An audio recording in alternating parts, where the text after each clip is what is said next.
Government medical కాలేజ్లో చదివితే వచ్చే అడ్వాంటేజ్ ఏంటి, ప్రైవేట్ మెడికల్ కాలేజెస్లో ఎందుకని నేను ఒక మాట మాట్లాడాను, పేదవారికి వైద్య విద్య ఏదైతే దూరం అవుతా ఉందా. ఏపీలో దీని గురించి పెద్ద చర్చ రసాభాస జరుగుతూ ఉంది. సో మనము బేసిక్ ఇన్ఫర్మేషన్ మనం తెలుసుకోవడానికి ప్రయత్నం చేద్దాము. సో ప్రతి ఒక్కరికి అర్థమయ్యేటట్టు మాట్లాడడానికి ప్రయత్నం చేస్తాను. ఎవరైతే నీట్ ప్రిపేర్ అవుతున్నారో so definitely interview JEE, interview NEET గురించి 2 తెలుగు రాష్ట్రాల్లో సో అన్ని ఇన్స్టిట్యూట్స్ గురించి సో ఎలా ఉంటుంది ఏంటి అనేది ఓవర్వ్యూ అండ్ రివ్యూస్ అనేది సో మన ఛానల్లో ప్రొవైడ్ చేస్తున్నాను. You can check it out. అయితే ఇక్కడ పేదవానికి వైద్య విద్యను దూరం చేస్తున్నారా?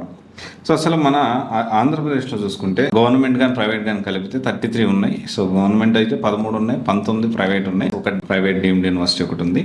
And government medical college seats అయితే ఏపీలో దాదాపు 3,385 ఉన్నాయి. అదే ప్రైవేట్ అయితే 3,400 సీట్లు ఉన్నాయి.